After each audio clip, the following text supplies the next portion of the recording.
Well, I kept you in a little bit suspense yesterday. I said we might do something, we might not. Kev, I waited by the phone, talking to Kevin Hoosier Hall, of course, for that call, thinking, on a national holiday when most everybody is not working today, that at some point the overlords at Rogue would simply say, guys, this is a good opportunity. Not much going on. I mean, World Cup's obviously a huge thing, but I mean, just in terms of like what we usually talk about, right? College football, NFL, real down, just have the day off. Kev, that call did not happen. And believe me, I sort of gave that call an opportunity to happen with some messaging I did earlier today, and it did not.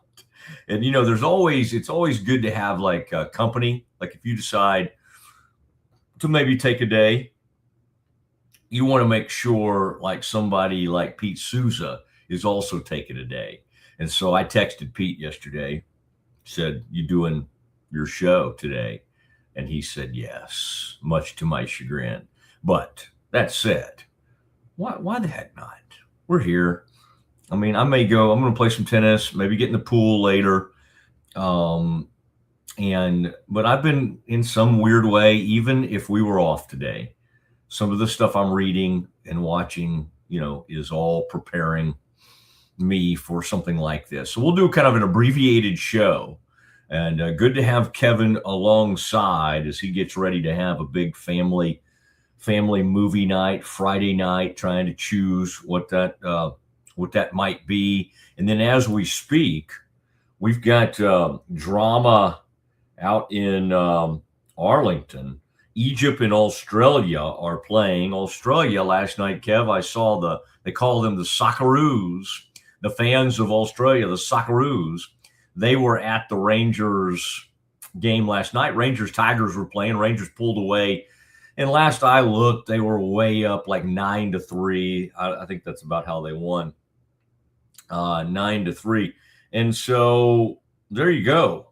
And in that game, though, Egypt, Mo Salah. I'm a fan of Mo Salah. I feel like I went to Baylor with a Mo Salah. I think his name was Mo Sajapur.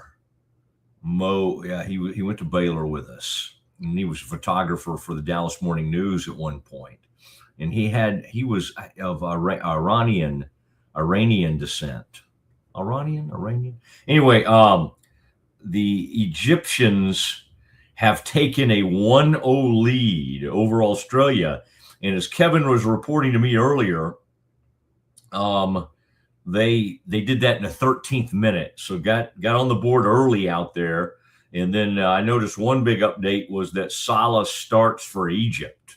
There may have been some doubt or whatever about that, but Mo Salah in the starting lineup for the Egyptians, and Egypt is on the board. Kev, did you happen to look to see who scored that goal for the Egyptians?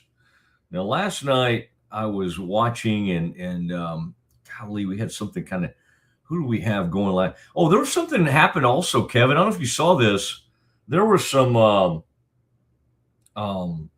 drama out at Cowboy Stadium or Dallas Stadium, usually AT&T Stadium. The Dallas police got into it with members of the Egyptian traveling squad, not the players really, but it was kind of like the Egyptian staffers for the team.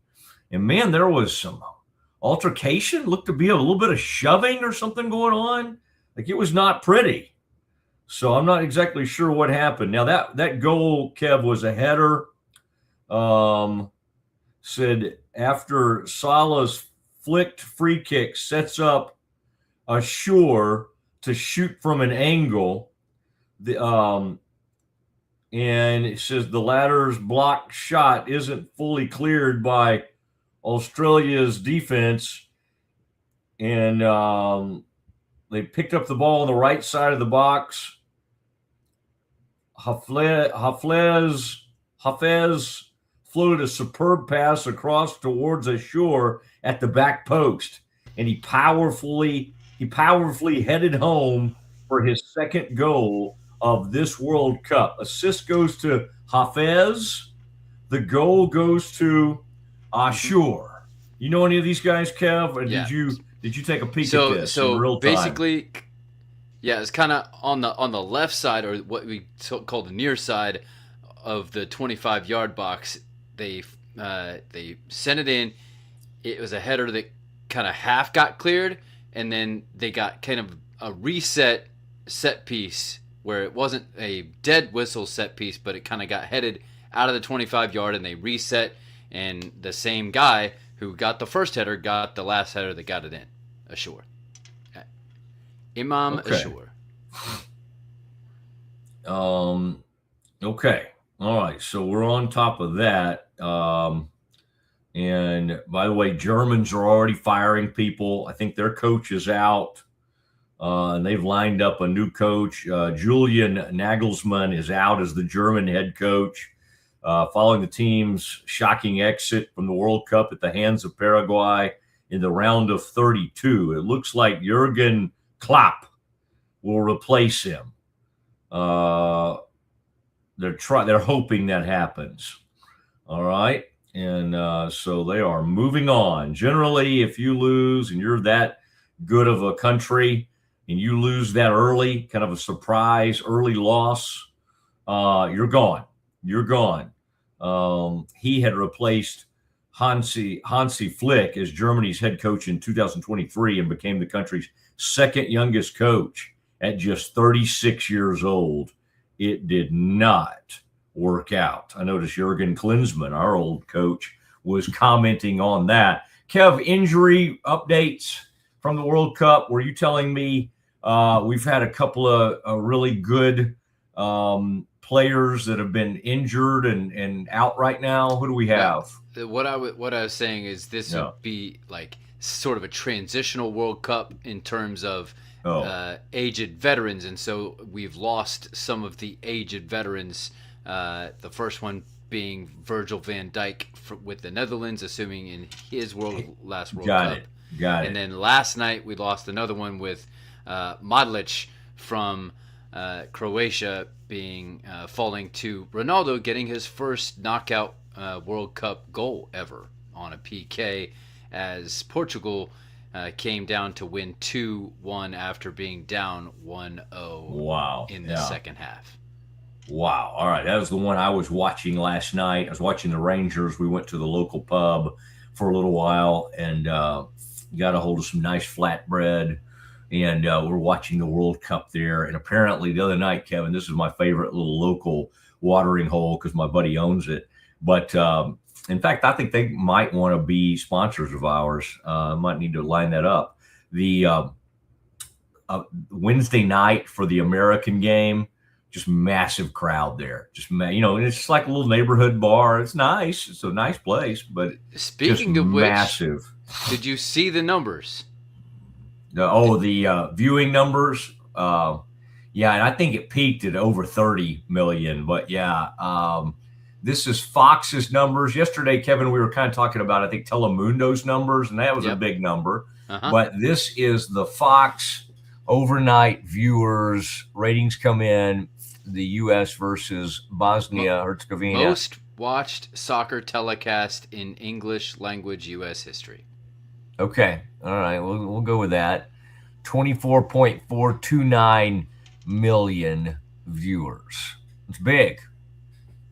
That's big. And then who's to say they can't top it on Monday evening? Right. It's going to be incredible. In a lot of ways, we should. I think the country is much like me. I was having a hard time figuring out if today was the day we were all supposed to take off or Monday, since Rogue apparently doesn't believe in any of those. I think Monday, the country, especially with a huge game like this versus Belgium, I think a lot of folks should take off Monday. Yeah. and we'll do kind of. Not to mention, in Dallas, there's going to be Spain versus Portugal, which again, if the U.S. can, not looking too far ahead, but if they can win this game, that would be the team. The winner of that game would be who they would play. Wait, where would that game be? You know? If they made it to the 8, Yeah, I am the not Elite sure where Eight. that would be. I would assume that it would be out west because they've kept the U.S. out west the whole time. Yeah, But I but don't know. what I keep wondering is if and I'm trying not to get ahead of myself, but Right. the Dallas, wherever we call this, Dallas Stadium is hosting a semifinal. Yeah. Are you telling me there's no way that would include the U.S. team? I'm not positive. I'm gonna look it up right now. All right. I've also been watching Wimbledon today, and I just want to let you know, sadly, Baylor's own Jensen Brooksby fell to the great Yannick Sinner. Yannick Sinner is only the number 1 seed, the number 1 ranked player in the world, and former Baylor great, although he actually never played. He was on our campus. He was a Baylor student. Did he ever perform on behalf of the Baylor team? Not really. He was in town, okay, and he was a Baylor student. We just didn't quite get him out there on the court. But he's a Baylor Bear forever. We claim him. He's 25 years old. He's a fascinating story. And he had to go up against Yannick Sinner in the 3rd round. So he did a good job to get to the 3rd round. Yannick put it on him 6-4, 6-3, 6-4. I believe it was. And then the other big news coming out of today is Novak Djokovic had a big win. He did lose like the 3rd set 6-1, and he had to win the 4th set in a tiebreaker, but he got it done. Won the tiebreaker 7-4, and that is Arthur, what's the guy's name? Rinderbach. Something like that. Arthur Rinderbach. I think Arthur is French, perhaps. But that gets our man through to the 4th round, and he ties. Kev, I know you've been doing a lot of great soccer updates, soccer knowledge and rankings and all those kinds of cool things. He now has 105 Wimbledon victories, 105 wins in Wimbledon, which is, a lot. That ties all time perhaps the greatest Wimbledon men's player ever, and that would be the great Federer. All right, so for now, Federer and Djokovic are tied with 105 wins. And if Novak is able to get through his next one, he will be the all-time men's champion ever at Wimbledon. Now, Federer just won that thing every year. Just boom, boom, boom, boom. And he was kind of like that with the Australian, and he certainly won his share of U.S. Opens. The one hole in Federer's game was the clay. And while he did win Roland Garros, he did win a French Open. I believe, Kev, and I have to check myself on this, I believe he only got one of them. I believe he only had one. But let's see if I can do this off the top of my head. Novak has 24 majors. Nadal has 22, and I believe Federer has 20. All right, just doing that off the top of my head. And sadly, because they were so unbelievable, nobody else in their era has more than 5. Like Andy Murray probably has maybe 4. Roddick has 1. Roddick was a little bit, he was kind of, he made the mistake of when Federer was taken off is when Roddick was kind of at his peak. And So anyway, there are a bunch of guys that would have had more, but they had to play against those 3 guys. All right, we got a lot going on. Now, Kev, we'll do some Kev's Confidential. I did want to, and we promised you some LeBron. So we'll take a break here in a minute. But Kev, let's show our folks. Generally, I would not be a huge, like Rich Paul, the agent for LeBron, does a podcast with Max Kellerman. I am only like vaguely, sort of moderately interested in that. But given what's going on right now, I would say Rich Paul did a very interesting thing on the podcast. He decided to share on the podcast his whiteboard with how he's thinking of how they're thinking of teams that LeBron might be interested in. Now, I did hear somebody made the comment, and I kind of agree with it. The World Cup could be over before LeBron chooses a team. This could last a little while. But as you, I put my glasses on, and Kevin, you feel free to help me out here.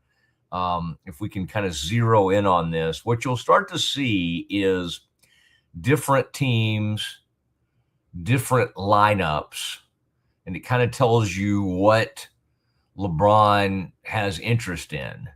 Now, the Mavericks did at least make the list, and it just sounds like the Dumonts with their tie, with the ties to Vegas, with the oil money. I'm sure the taxes, no state income tax doesn't hurt. You would think Cooper Flagg certainly would be of interest to him. I don't know what he would think on Dusty May, quite honestly. But the Mavs at least were kind of a little bit part of this. Now, you'll see where he names certain teams. The story that has come out in the past 24 hours is that Philly's in on him. And that now, after acquiring Jaylen Brown, which there'll be more that we have to say on that, because I read a story today, Kev. I'm not really sure why. I mean, I like analytics and I look at it just as much as anybody, but I also know that when somebody scores 28 points a game and they've been a finals MVP and it's like 7 or 8 rebounds and 4 or 5 assists or whatever he has, like, this guy is not, I mean, he's like second team all NBA. He had an incredible season, and he led the Celtics to 56 wins. Now I'm hearing people say, well, it doesn't beat the good teams. And I know they lost in the first round to the Sixers. And quite honestly, Paul George, the guy he got traded for, and I showed you that the other day, Kevin. I think I sent you that thing. I mean, they had kind of some cut-ups, and Paul George was not only doing a good job on him defensively, but he was having a hard time defending Paul George. Now, that said, this guy's been a tremendous two-way player for about 10 years for the Celtics. Now, I think what happened with the Celtics, he got a taste of running the team with Tatum out for most of last year. Team was playing well. He was putting up huge numbers, and he liked being the man. Tatum comes back late in the season, plays the final 12 or 13 games, but in the playoffs, Jaylen Brown had the ball in his hands more. And even one of those playoff games, it might have been game 7, Tatum couldn't play. And so Jaylen was back in charge. He had one of those games, he had 33. Somebody pointed out, but he was only 12 for 27. Come on. We never did that to Kobe. We don't do that to LeBron. We don't even do that to Luka. We don't go, oh my gosh, he wasn't even 50% from the field. So now we're going to pick apart his 30-something point game in the playoffs. So I think we're starting to beat this guy up too much. Kevin, one anonymous GM in the league said he didn't think this guy was top 50. The Blazers were rumored to be in on him. Somebody from the Blazers said that they viewed him as a negative. They viewed him as a negative player analytically.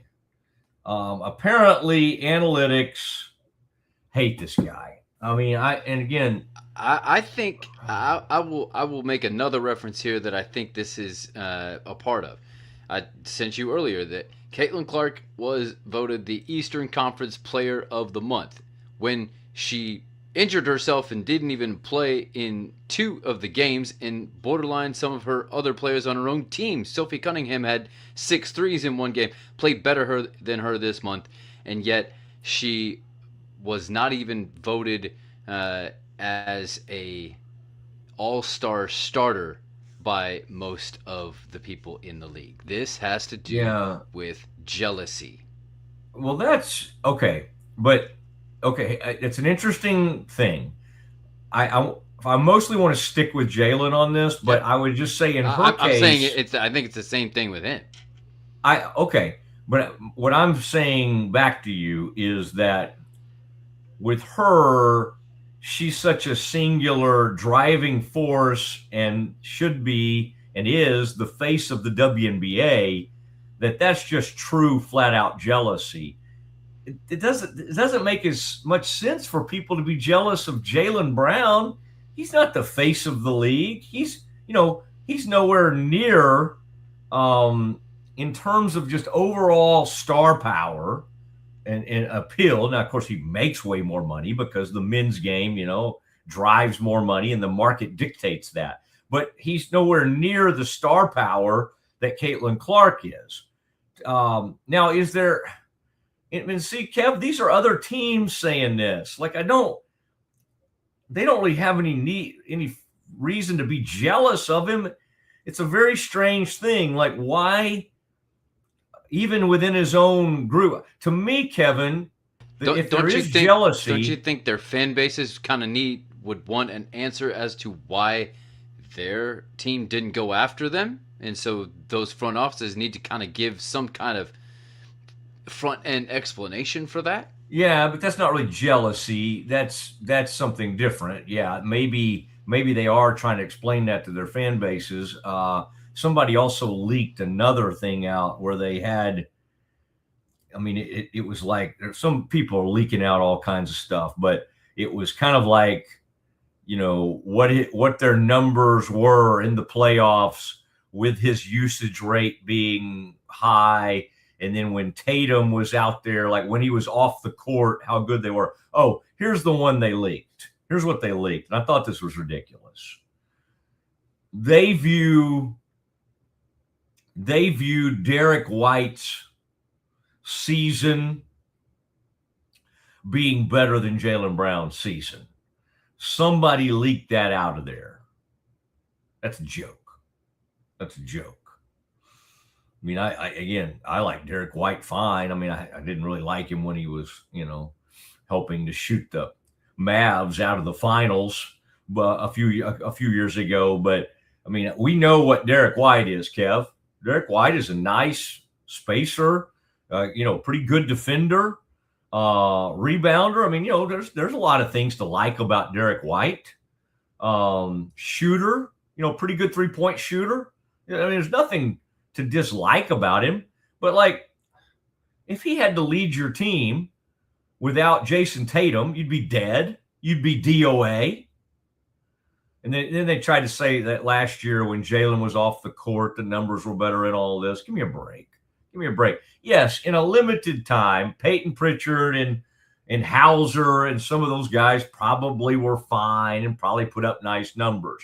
But this dude, and I don't even particularly love the guy, but he puts up 28 points a game for you, has an incredible season. You win 56 games, but you get bounced out of the first game playoffs. Why can't we blame some of that on Tatum?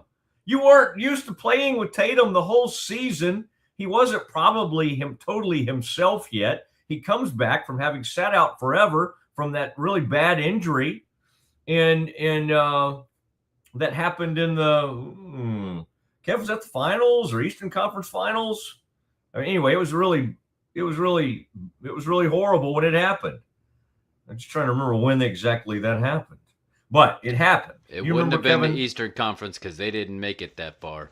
I'm not talking about this past. I'm not talking Yeah, about this past I'm season. talking about. Yeah, I'm talking season about before. Yeah, Yeah, Eastern yeah. Conference before. But Was did they Pacers run and in? Knicks. Who did they run into? But did the Pacers ever have to play them in the Nope. playoffs that season? I think the Celtics got bounced by the Knicks, if I'm correct. It must have happened in that Knicks series, is what's coming to mind. Anyway, he got really bad injury. He's out, but it's just like, I just don't get it, man. They seem to be happy to have the assets now. They just did not get that much for him. You get in aging, or as Kevin likes to say, aged. I like that, Kevin. It's almost like a middle ages term when you were doing that earlier with the soccer players, aged. I like that. But this was a weird one. All right. So, Kev, let's go back to the whiteboard. We need to take a break here in a second, then we'll finish up early today. Let's rank, Kevin, real quick, and you can give your thought. But I think, what does he like about? You and I were ranking this the other day. They're looking at the Timberwolves. Yeah, Cavs as I look are at over on this, the left. it's kind of Yeah. like they're thinking of what's the other four starters that would be with LeBron on these teams, right?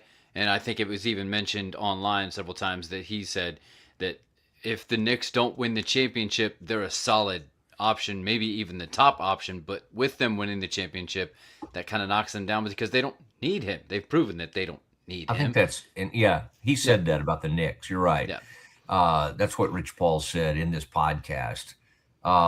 Denver has emerged as kind of an interesting team. He and Jokic, both incredibly intelligent, highly intelligent, and his highly relationship with players. the ownership of the Nuggets as well. Yeah, I still don't see it. I think Melo would drive him insane with the Timberwolves. So let's knock out Denver. Let's knock out the T-Wolves. I think Cleveland, because of his history there, always has to be in there.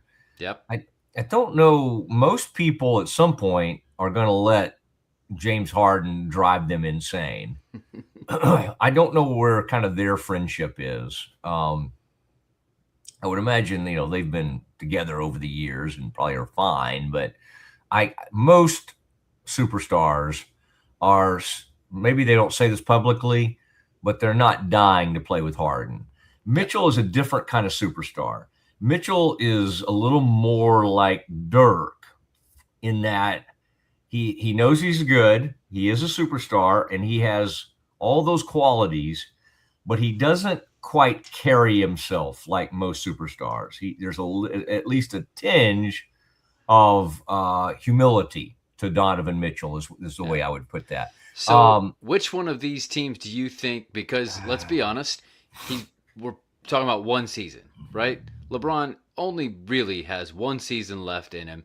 So which one of these places do you think fits best for him to go in, be a contributor, and win? Because that's why he's doing it. These are all fun. These are all fun because, one, he could go back to the Cleveland. He could go back to the Heat. I love that Davion Mitchell, and I know what you're saying. These are the other four starters, but I do like seeing our Baylor man's name on the board there. I think it would have been funny to. There's Edgecombe up there in the corner too. Correct. Another Baylor great. I think he might have misspelled Edgecombe. I think they didn't. They left the E off. Can't be doing that. Got to get that E on there. I thought that was nice. They put the little star or the asterisk by, or whatever that, by Maxey. I think they're kind of, some people believe that would be the biggest preference. That's a scary team with LeBron. I think that if he could go to the Sixers now at this point, I wouldn't say it's automatic, but man, if they can't make the Eastern Conference Finals with that team, what are they doing?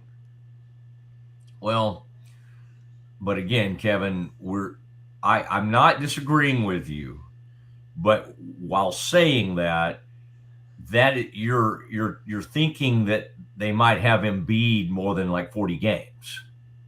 You know what I mean? Like, by you making that statement, Embiid is not a guy who shows up that much, sadly, at this point. He's a great player, But like if we looked last year and they finally kind of came back and got it going a little bit in the postseason, but even in the postseason, he gets banged up, misses a game or two. My point he's would not be, to be trusted. I've talked about this offline with Liam, that you could have LeBron come in, be a distributor, and play your point position because he could do that. But he can also, you could go small lineup. I know the NBA is headed more the way that college basketball is, centers kind of making a resurgence. But with that lineup, Embiid may not actually be as needed as you think he might be, because you could have this kind of rotation of players, and if you can have somebody who can at least be a little bit of a body rebounder in there, you can do it with that. You could even have LeBron at the 5 and kind of run it in a kind of small ball rotation. Yeah. I need to remind myself who the Sixers have other than these guys, because again, I think here's the thing: all these superstars are a little bit untrustworthy right now, health wise. Giannis. What's funny to me is, who's the most trustworthy of all the superstars is the guys whose name in the middle, LeBron, and he's 40. He's going to be 41. You know what I mean? Like, he's the guy that you pencil him in for like 70 games, right? Yeah. You can't do that with Giannis. Embiid, you can't do that with Embiid. Other than Embiid, it's probably Andre Drummond is your center currently with the Sixers. Did Drummond, has he started shooting threes? Didn't that happen last year? I think I noticed that. I think Drummond has actually started shooting threes, which is kind of interesting. Who is that? Oh, okay. Yeah. That would be fascinating to see him play with Jokic. Mm-hmm. That would be a scary, scary team, Denver. Now let's think about Mavs. Flag, PJ, Kyrie. There's a lot to like. He might not love the fact they don't have a ton of depth, but they got Gafford and Lively at center. They've got LeBron. They got PJ. They got Cooper, and they got Kyrie. And now they got Morez too. Morez Johnson Jr. Wow. Can you imagine LeBron and Morez in there to try to get a rebound? Yeah, it's pretty. It would be pretty fun to him. That's a big swing. Oh, the other name he put up there. Where's the stuff? I can't really even see where he was talking about the Mavericks. Do you see that? Yeah. Somebody was saying there's another part of the board where he's talking about the Mavericks apparently, and he said oil. He said the name of those casinos of the Dumonts. And he said something about Masai. He's put Masai and he put Africa up there. And I think that means, Kev, that NBA Africa, like he would enjoy maybe helping that or being a part of that or whatever. But Masai, coming Ujiri, having that background or that Nigerian, where's Masai from? African descent. I was just trying to think where he was exactly from in Africa. For some reason I thought it was Nigeria. But anyway, all right, very, very interesting. Okay, Kev, because we're going short. We're going brief today. Let's take a quick break. Let's take care of our sponsors. Thank you, C&B. Thank you, Central National Bank. Boy, they love their soccer. They are big on soccer. Thank you, Schmaltz. We had a big trivia question yesterday. Thank you, Landing. Thank you, Brazos Landing. We'll do the landing here in a minute. But, Kev, let's do some – we have not – we didn't get to do Campus Confidential yesterday. Let's see what you have on your mind, and then we'll give an update on the World Cup next. Right in the heart of Waco, there's a place Texas pride meets world-class flavor. The Dancing Bear Pub, open 7 days a week, 4 to 11, and offering happy hour Tuesday through Friday, 4 to 6. Wednesday is trivia night, and Thursdays is $1 off Texas Pints. A great place to meet up with family, friends, or make new friends. Kick back and soak in the laid-back vibe that keeps Waco coming back for more.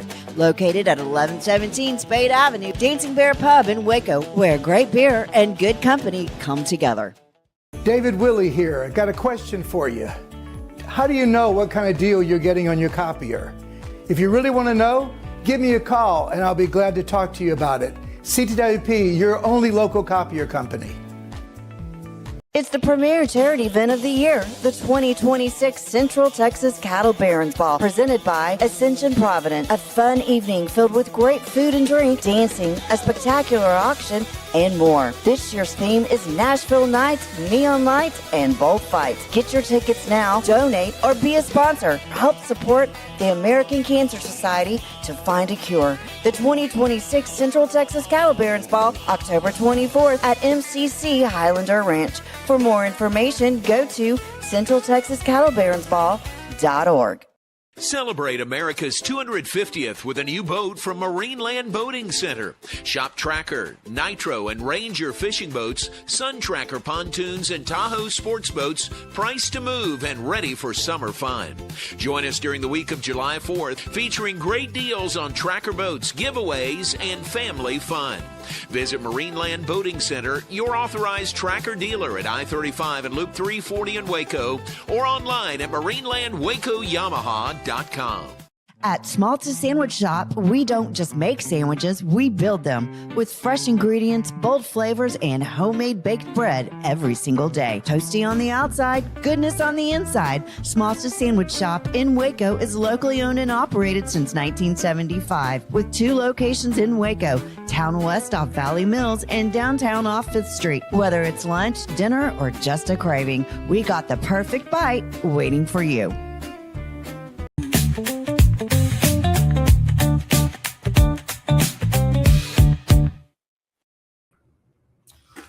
All right, Kevin Hoosier Hall with us.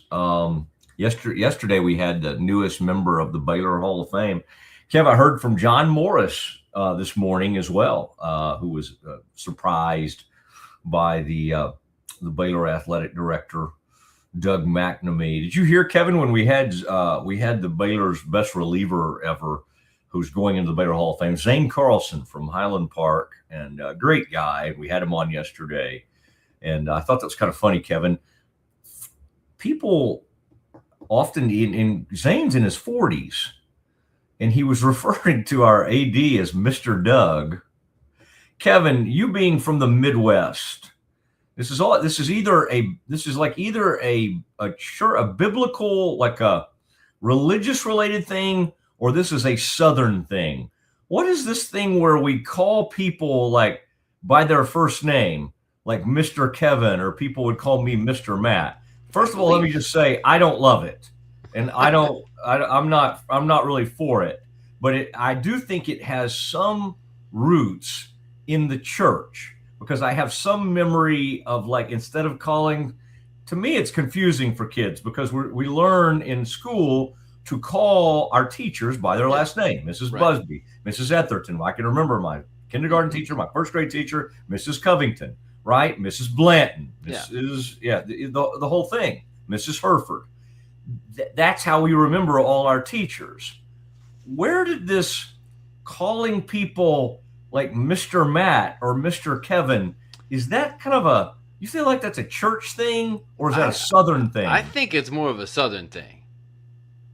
Okay. Now, I could be wrong. It may come from both, where, they would talk about, some churches would talk about brother Matt or brother Kevin, right? And so if you were in that, but you weren't sure if they were part of the church, you would just call them Mr. Matt. But, like, why would a big-time guy like Zane, he's probably listening and get mad at me, but, like, he is like a big-time, very successful businessman, had a great career at Baylor. Like, why would he feel the need to call our AD Mr. Doug? Like that's very, very interesting. I guess that to me that says that I think first there's of a all personal thing. he's Personal, in you know their sales. first name. He is in sales. Well, yeah. No, it doesn't matter about first name. I'm going to call him Doug. He's been a friend of mine when he was, for years, and I called Mac. But why would we ever call them Mr. Doug or Mr. Mac? Maybe a little bit touch of respect in there. I don't know. I don't know, man. Like I couldn't do the whole Coach Nikki.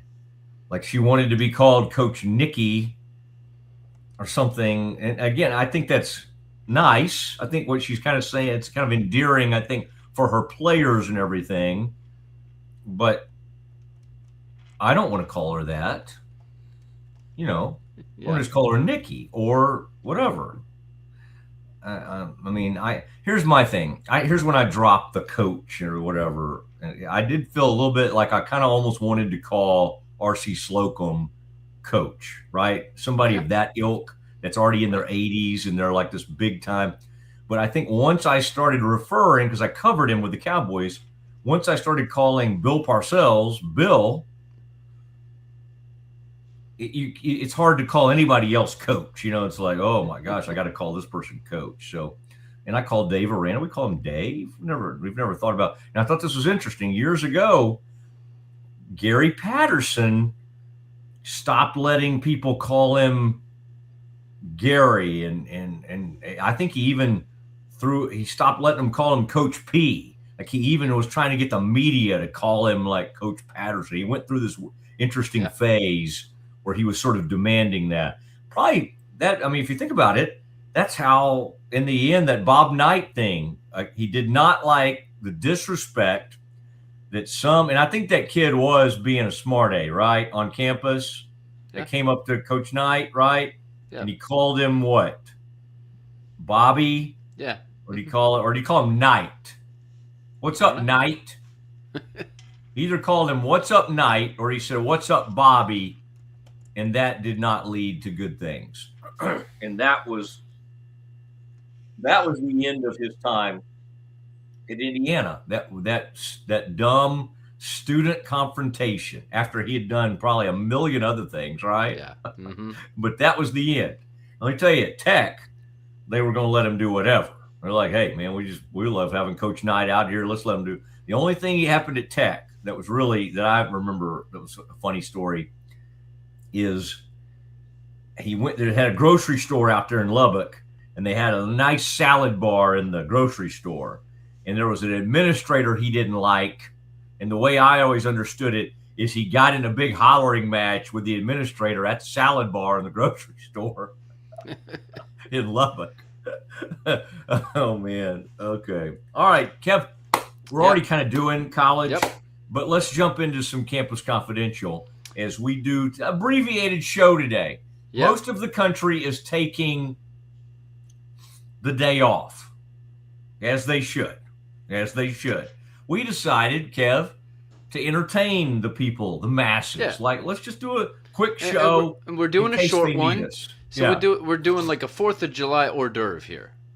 An appetizer for your 4th of July here. That's right. What is your favorite appetizer? Favorite appetizer? Deviled eggs? Potato skins? Probably just a chips and a dip. Calamari? My new trimmed down diet. I stay away from as much starches as possible. So I did promise you 2 different Josh Pate things. The first one is this is his preseason top 25 prediction here. So I want to get your thoughts on Josh Pate's preseason top 25 prediction that he has thus far. What do you think of these? How do they stack up in your book and your thought process?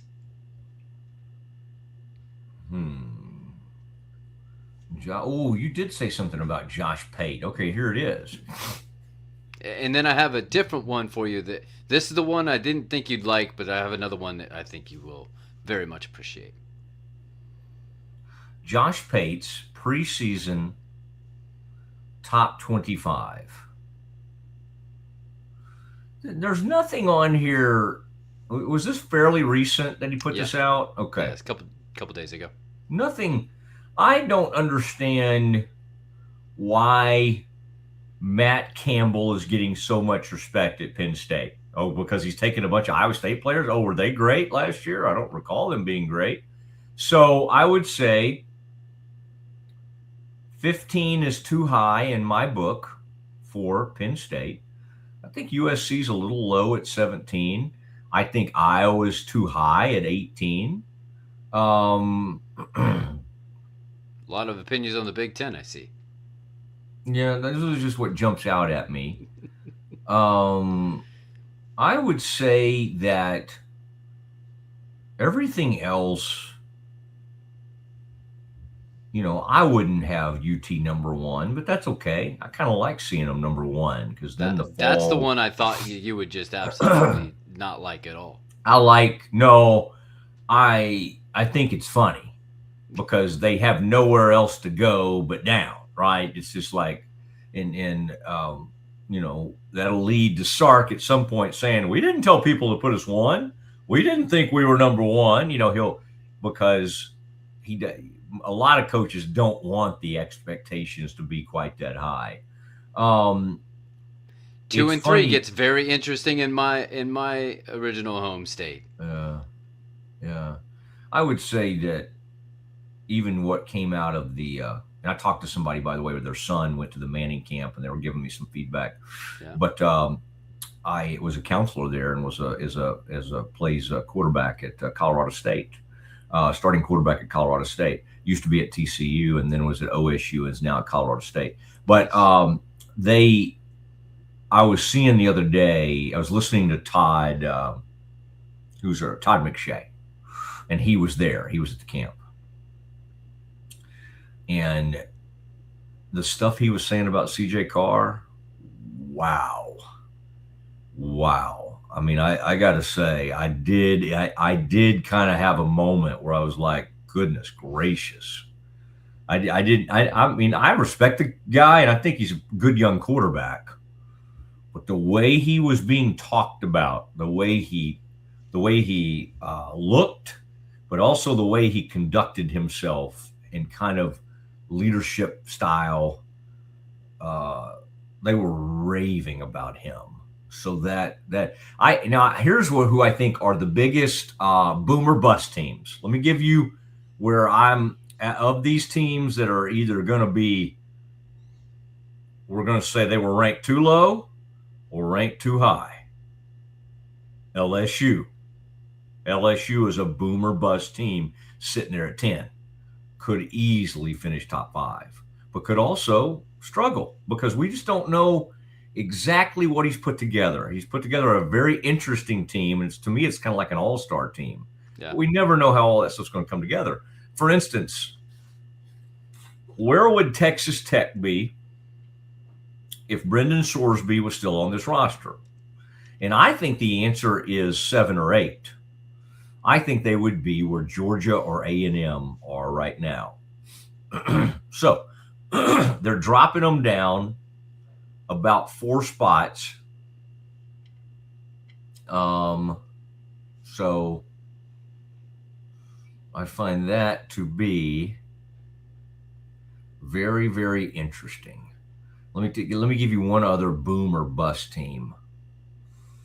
I would say the Sooners, because you have a guy that could bounce back and be in the Heisman race at quarterback, or he could be a guy we're still saying, fine, but not great. That was a playoff team last year, and that was a team that had Alabama down 21-0 or 17-0. They had them on the ropes in a playoff game. So I'm going to say I got OU as a major boom or bust team. I think what happens with everybody who's trying to predict these teams, why we don't need a 2014 playoff, is I think you get to about 20 and you have no clue. I don't think Tennessee's that great. I don't think Mizzou's that great. Who in the world knows about Boise State? Or even Florida. About Florida. Yeah, I agree.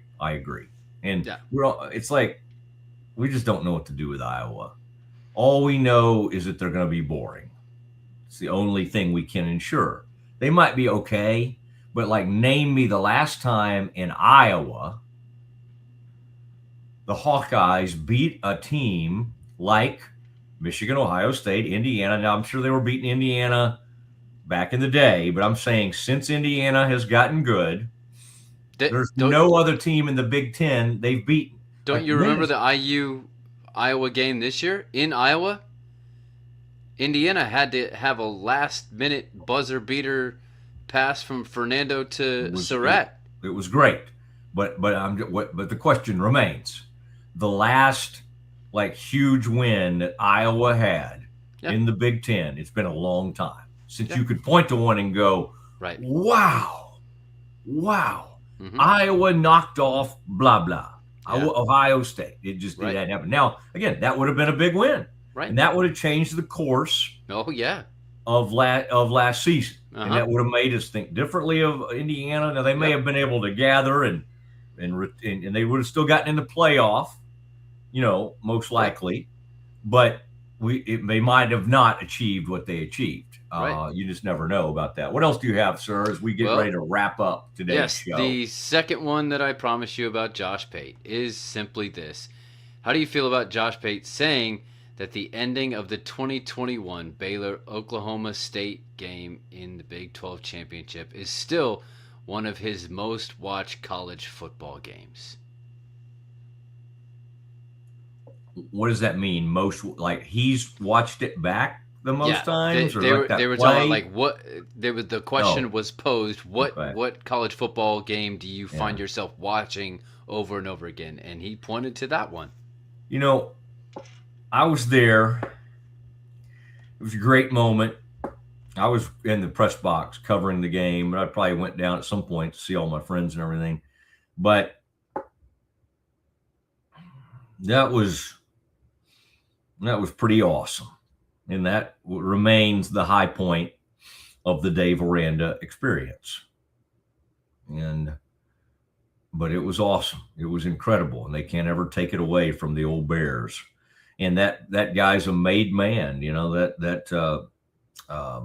McVay. I mean, a guy who walked on, really wasn't a highly decorated recruit or anything, just kind of fought his way up the roster, fought for playing time, and then with everything on the line. And I'll say this: when I saw that guy sprinting to the end zone, I thought that was one of those almost like walk-in type deals.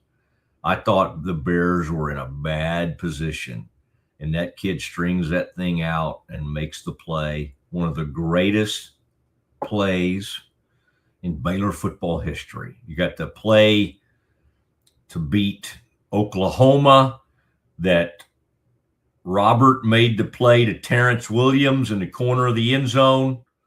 That's way up there. There were moments in that TCU game before, the field goal to win it, obviously, but the comeback over TCU. I mean, those are the games that really come flooding back. And then if you go back to the 80s and 90s, there's some stuff I could give you on J.J. Joe, early 90s to Melvin Bonner, some of those unbelievable moments. There was a game when I was a kid in Arkansas. Anyway, you're going to get me to reminiscing. Let's let everybody go and have a big afternoon, have a big day, have a great holiday. Be careful, and happy birthday to our nation. All right, we got a lot of things we fight about. And I'm sure right now on Twitter, everybody's fighting about something. But most of us love our country. All right. And doesn't matter what political side you're on or what side of the aisle you're on, most of us do. And the World Cup visitors love our country too. They are enjoying our country. We're enjoying them. The Socceroos were at the Rangers game last night, Australia. Kevin, what's our update, by the way, on that game? Out there is Egypt was down, or Egypt was up 1-0 Let's look real quick. We do. It's still 1-0. Still 1-0. Second half just started. Okay, Egypt and Australia. Throw out the record books when these two get together. All right, and Lucas Glover in the lead at the John Deere. If you want a little golf update. All right, Kev. I was making sure we didn't have any other. Oh, I did see that, Kevin. Did you see the Lakers traded DeAndre Ayton to the Wizards for guard Jaden Hardy? I'm trying to remember how good Hardy is. Okay. And 2 second-round picks. Yeah, that happened earlier, and I forgot to mention that. You know, they already had center Walker Kessler, so that kind of made Ayton expendable. Okay. They will search for a backup big man on the market. The Lakers will. Said Drummond, who you mentioned, Kevin, Valanciunas, Jonas Valanciunas, and Kevon Looney, remember him from his Warriors days, are all being considered. I was trying to think. Hardy, former teammate of Luka's in Dallas. Oh, okay. I don't know why, Kevin, for a second I was just like, how do I know this man? Jaden Hardy was like kind of a microwave type guy off the bench.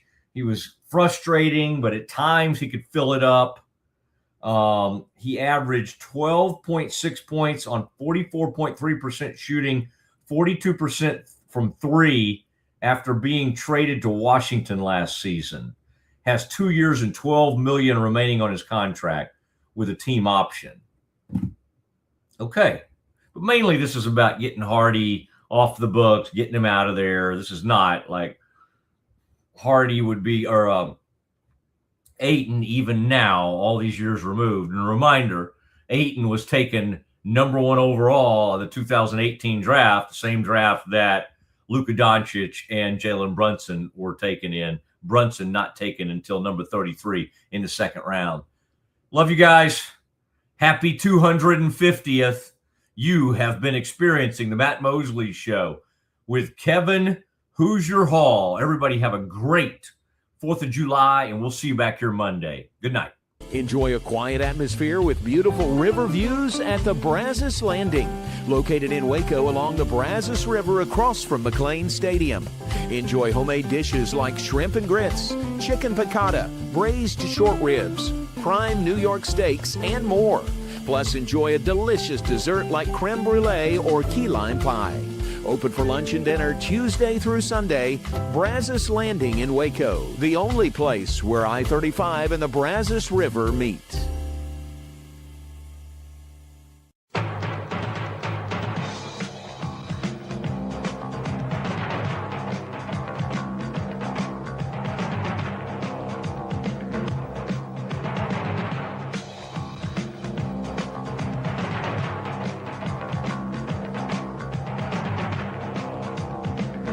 Like Alan Samuels always said, Waco has a lot to offer, and so do we at Alan Samuels Dodge, Chrysler, Jeep, Ram, Fiat.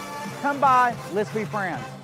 Lake Waco Golf Club is a semi-private facility nestled along the north point of Lake Waco, one of the few facilities in Texas to have a full 18-hole regulation golf course as well as an executive 18-hole par 3 golf course. Plus, check out their bar and grill, which is open to the public. And if you're not a golfer, then enjoy time by the pool or even enjoy fishing around Lake Waco. Become a member today and call to book your tee time. Lake Waco Golf Club, where family and friends fun begins. Check them out at lakewacogc.com for more information. When Central National Bank decided to partner with Baylor women's basketball, we were hoping Coach Collin would bring that championship mindset to do whatever she has to do to take our workplace culture to the next level. Well, these donuts are pretty good. Guys, how we doing? We're good, Coach. Craig! What are you doing? What do you mean? You have to dunk it.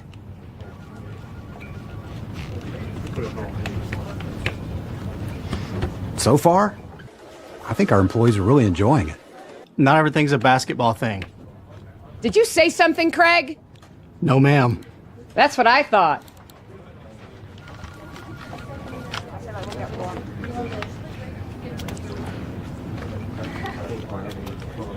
Dude, I think she likes you. Central National Bank, proud partner of Baylor Athletics and Baylor Women's Basketball.